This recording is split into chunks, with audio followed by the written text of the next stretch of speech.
Hi everyone, it's QuickyBaby and welcome back to World of Tanks, and today I'm playing on my free-to-play account once again, almost as if I've been playing it a lot recently, and I'm playing in the T95. For some reason during this mission marathon I thought it would be a really good idea to use blueprints to be able to rush towards the T95 to purchase it, and then to play it pretty much stock, which is what I'm going to be doing today. Right at the start of this battle, we have a very persistent EBR-90 that, you know, when you're playing on Malinovka and you're playing in a light tank, especially a wheeled light tank, you think, dream scenario, right? A wealth of opportunity, the ability to be able to maybe do 10,000 spotting. You know, it's one of those kind of very rare occasions for a light vehicle where you can do absolutely everything to be able to carry the team. So the enthusiasm of this EBR-90 to be able to go and just paddle around in the water, yeah, I immediately knew what was going on, that it must have been somebody who was watching the stream and thinks of themselves as a little bit of a clown to have a little bit of humor. Yeah, okay, whatever. Anyway, in my T95, I'm playing stock. I'm playing with the 105mm gun. Yeah, that's right, because I blueprinted my way towards this vehicle, I didn't even get the 120mm gun that you have from its predecessor, the T28. And I'm also, I think at this stage, I have the stock tracks. I'll talk more about that later. Let's focus on what's at hand, and that is that I'm going to try and take my T95, and yeah, there goes the EBR-90, bye-bye. At least you're not going to be able to message me anymore in this game, that's great, well done. Really useful EBR-90. Top plays there, brilliant, yes. Oh yeah, you really trolled me, right? Oh, like, I have to admit, during the mission marathon, I'm usually at my wit's end, because A, I'm playing for more than I probably want to. B, that I have to play some stock vehicles, and C, I don't get any of the bloomin' perks that you get for playing on my main account. I don't use premium consumables, I don't have very good crews, at least on all of my tanks. I have managed to actually get some fairly decent crews, usually the ones that have 0 skills from having brothers in arms from completing the mission marathons up to a decent enough level. And so yeah, I'm definitely at the end, my wit's end when I'm playing during these mission marathons on the free-to-play account, which I'm looking forward to actually, that it's finally over. I managed to get the 122 TM yesterday, managed to smash through it, and I'm looking forward to getting back to normality and playing on my main account. And oh dear, yeah, as if this game just couldn't get any more stupid, right? We have EBR-90 being a moron. I just managed to cross Malinovka with stock tracks and maybe even possibly a stock engine at that point. Now we've got the joys of having an AFK AMX-50B. I mean, this is just like a gift from the heavens, right? Maybe this 50B disconnected. Maybe this 50B was bored of the fact that the scouts had all died and thought that, nah, nobody's really going to spot me in this little dip. Maybe they needed to go grab a drink. Maybe their mum brought them a sandwich. I don't know, possibly. We could think of a million different reasons as to why this AFK AMX-50B is here. All that I know is that I was incredibly thankful that I was going to get 2,100 damage in my stock T95 with the 105mm gun right at the start of the battle. Now the 105mm gun on the T95 has, wait for it, 198mm of penetration. Oh yeah, that's pretty stinky.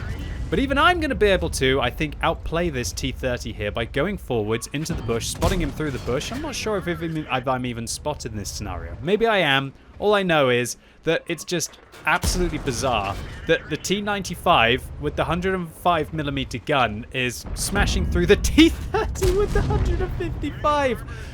But then again, that's the difference between these two tanks, right? T30, great with the turret, very flexible, more mobile than the T95, but this thing is just the walking death bunker, really, when we think about it. And that's why the T95 has always felt so special for me.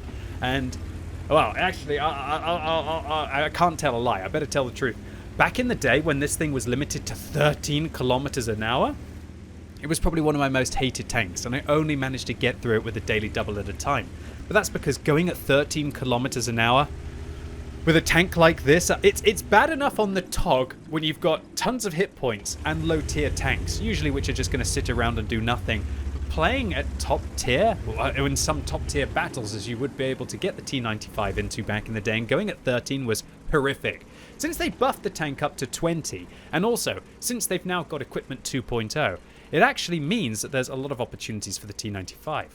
Now, before I focus on that, let's talk about the SDB1 here and how I'm trying to persuade the SDB1 that the T95 is in position, ready to assist the medium tank. And so I pinged the map multiple times to maybe goad the STB-1 into thinking, hey, if you sit back there, buddy, not really going to be too much action. However, if you cross and you manage to make it over for us, then instead you're going to be able to get some fantastic view range for us.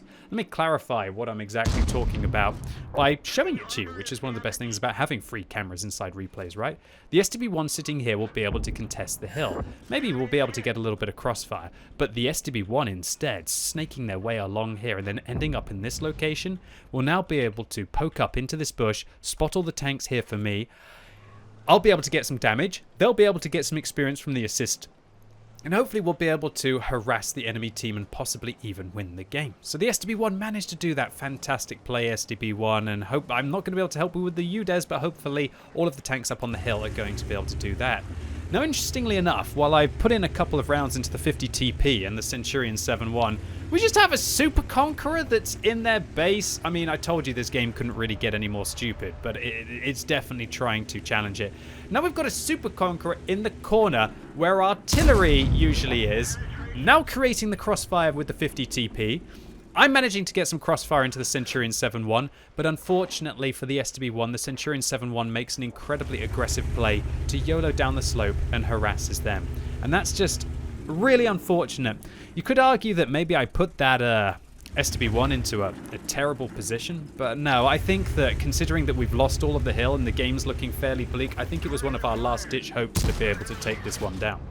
So a bit of a lazy auto-aim there by me, and I think the enemy were about as surprised as I was that there was a Super Conqueror pretty much where the artillery would be. Now the FV215B183 had enough of that, and the Super Conqueror pretty much lost all of their 2,000 hit points when spotted within about 5 seconds of the first shot. Shout out to this Foch, by the way. Shout out to Craft G King. It was an absolute pleasure to play with you, and thank you so much for being able to interact and try and come up with a tactic and come across here to be able to assist the STB-1 and assist the Super Conqueror in the corner. While things are looking pretty bleak in this absolute stupid round of World of Tanks, I still had a pleasure playing with the Foch, and it was really nice to see that the team was willing to try and work together to try and overcome the disadvantage that we are clearly at. I mean, this game of World of Tanks, really, it has it all. It has morons, it has people willing to work together, it has, I don't even know what we're going to talk about with the 50B. We have a stock T95 taking on a fully upgraded T30 and winning. What more can really happen? Well, you're just going to have to wait and see. Alright, so while the 50 TP is now advancing across, the Foch goes up, exposes their side to the Tier 10 British tank destroyer, and 8,000 credits rebalances the Tier 9 tech tree vehicle like I am, removing all of them in a single shell. That's capitalism working as intended, right? Yeah, totally. Okay, so things are looking really bleak. Stock gun, stock tracks, can't really turn quickly, and now there's a T95 playing TD mode. The T95 actually fires and hits my gun, does no damage, the 50 TP bounces off to the left, and because of my rate of fire I'm able to finish off the artillery. And right now I know that the end is in sight, and I'm just thinking, how can I possibly be able to get through this situation, at least with some dignity, right? So I let the tracks manually repair. Actually no, I used the repair kit, and then I've got a reverse, and look at this tray that has been created here. They're all lining up trying to get my side. I'm shooting the bat chat. We have a 50 TP, a Centurion. The UDES rams himself for 255 on me.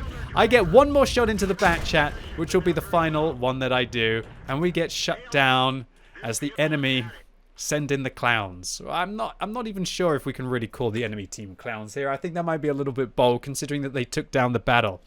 But I know for sure that this game, I felt like we had a whole bunch of clowns right from the get-go. And yeah, this pretty much sums up my free-to-play experience of the Mission Marathon. You just feel like literally everybody is against you. Not just the enemy team, but quite often your own team as well, right? Even in the best situation for a light tank, they're more inclined to troll and throw away what possibly could have been a real cool opportunity. So before we take a look at the post-game stats, there's a couple of things I want to highlight about the T95. Number one, definitely put a turbo on this tank. Number two, I thoroughly recommend that you use the module that increases your track's health and the durability. And if you end up getting the T95, that module also allows you to skip getting the tracks in the first place.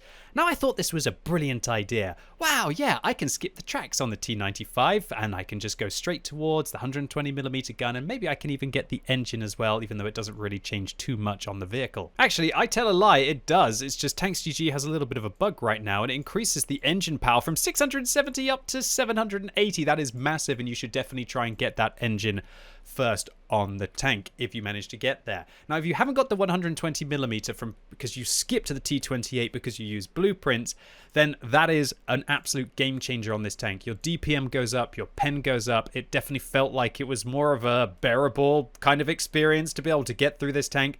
But there's one thing that I really didn't realize about this vehicle, and that is that the stock tracks on this thing make it unbelievably horrific. And I'm having flashbacks to when I played the Moistion as well with the stock tracks. Look at just how much the upgraded tracks change the ground resistances on this vehicle. Your terrain resistance on soft, for example, goes from 2.9 with the stock tracks, which is bad, to 2.3, which is a lot better. And when you combine this with the actual tank traverse change going from 20 degrees a second up to 24 degrees a second, the change is absolutely massive. This vehicle with the upgraded tracks is about 50%, or 40% is probably a fairer estimate of it, with regards to the improvement to its traverse speed. I can tell you, this thing just felt like an absolute horrible slug until you get the top engine, until you get the tracks.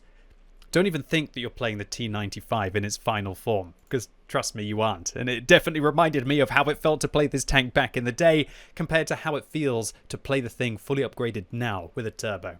So we managed to get a high caliber medal here, which means that at least we get a little bit of experience. And if somebody told me I was going to do 6,000 damage without firing many gold rounds, if any gold rounds in this battle, I would have absolutely laughed at them. The idea that I was able to cross out in the open and deal more damage than an FV215B183, I'm not saying it was down to my skill and incredible plays in the T95. Sometimes it's just that you can get into one of those kind of situations where you're very lucky, even though everything around me just felt like it was so stupid that it hurts. And when I think about it, that's definitely probably a good way to sum up my experience of whenever I play free-to-play in a mission marathon. A game so stupid that it hurts. That's pretty much bang on. Anyway, ladies and gents, boys and girls, that's it for today. Hope you enjoyed this silly game of World of Tanks. If you did, give it a thumbs up. If you hated it, give it a thumbs down. And let me know in the comments if you managed to finish the mission marathon and if you've managed to complete X number of stages, and are you going to purchase the final few stages to be able to get the 122 TM today. And if you're watching this video as it's released on Sunday, it's time for the World of Tanks Tech Tree Showcase, live right now on twitch.tv/QuickyBaby. And this week, considering that the E100 just became top of the tree, I am going to give a full showcase of German heavy tanks and culminate with my first ever tier 10 vehicle, which was the E100. So I'm hoping that I can get back to my roots today in the E100 and back on my main account as well, which is definitely going to be a luxury. So yeah. If you're interested and you're a little bit bored on this Sunday evening, come along and I'll show you everything there is to know about the German heavy tank tree, including the Tiger, which was the reason why I started playing World of Tanks in the first place. So, really looking forward to seeing all of you right now on twitch.tv/QuickyBaby. And as always, thank you so much for watching. You've been epic, and hopefully I'll see you soon.